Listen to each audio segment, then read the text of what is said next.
Ciao a tutti, sono Paolo e faccio il pittore. Nel video di oggi parliamo di illuminazione. Qualche tempo fa ho ricevuto un commento su qualcuno che mi chiedeva come sistemare l'illuminazione per la pittura e ho aspettato per fare questo video per portare al massimo le luci in questo studio, anche se potrebbero essere migliorate. Adesso mi trovo in una condizione ottima. Prima di passare però alle luci occorre precisare che avere una parete grigia alle spalle aiuta l'occhio a stancarsi di meno, mentre essere circondato da pareti bianche riflette e illumina questa parete. Capitava spesso che quando avevo la parete bianca, potete vederlo anche nei video precedenti, mi stancavo perché la luce riflessa dall'alto o dal faretto sul muro rifletteva e in qualche modo andava a bruciare la mia vista. Mi stancavo perché dovevo mettere a fuoco solo la tela. Quindi avere una parete neutra, prima di tutto, aiuta a rendere più vivi i colori, cioè vediamo meglio i colori sulla tela. Spero che si veda.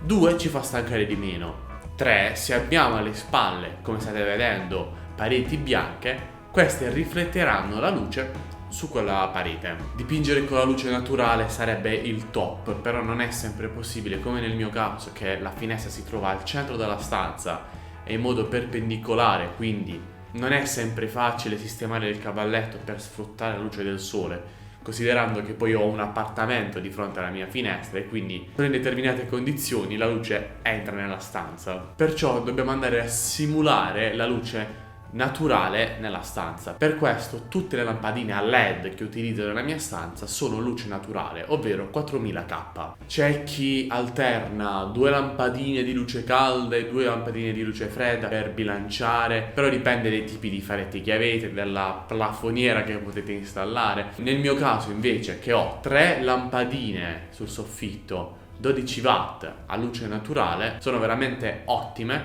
per una stanza poi di 16 metri quadrati.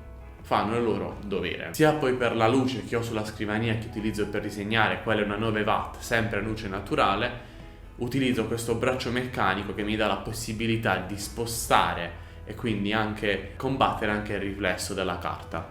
Stessa cosa avviene anche qui sul cavalletto. Adesso con queste luci, come le ho sistemate, non dovrebbe esserci tanta necessità, ma in caso dovessi averne bisogno, ho installato sul cavalletto un braccio meccanico, un braccio che sostiene questa lampadina. Anche lì c'è una 12 watt, quindi è molto forte, a 4000K.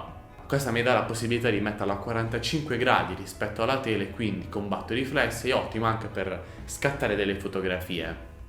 Avere una buona illuminazione è importante, specialmente per noi pittori figurativi, perché tendiamo già a sforzare tanto l'occhio mentre dipingiamo. Se utilizziamo un'immagine dal vero o un'immagine da fotografia o da uno schermo per poi riportarla sulla tela e metterla a fuoco, avviene un processo mentale e visivo molto pesante. Quindi come macchina fotografica, più ci troviamo in un ambiente illuminato, meno si stancherà l'occhio. Ho aggiunto anche un tappeto grigio per terra perché fa scena, ma anche perché aiuta a ridurre al minimo i riflessi sulla tela. Così è come si vede il cavalletto se andiamo ad accendere. Già di per sé è molto illuminata, però io posso spostarla. Anche la tavolozza, per la stessa idea del muro, è grigia, proprio perché mi aiuta a percepire, a vedere al meglio i colori. Il massimo sarebbe quello di installare dei pannelli a LED 4000K a 45 gradi sul soffitto che puntano direttamente sulla parete. Naturalmente al momento non ho voglia né la possibilità di fare una cosa del genere, però magari quando avrò uno studio nuovo apporterò queste modifiche. E appunto questo era come ho sistemato l'illuminazione nel mio studio. Spero che questo video ti sia stato d'aiuto e se sì ti chiedo di lasciare un mi piace, un commento per condividere la tua opinione, come hai sistemato il tuo studio, il tuo spazio o che consigli puoi darmi per migliorare la mia illuminazione e di iscriverti al canale per allargare questa compagnia d'arte che sto cercando di costruire qui su YouTube. Grazie se hai visto tutto il video, arrivederci.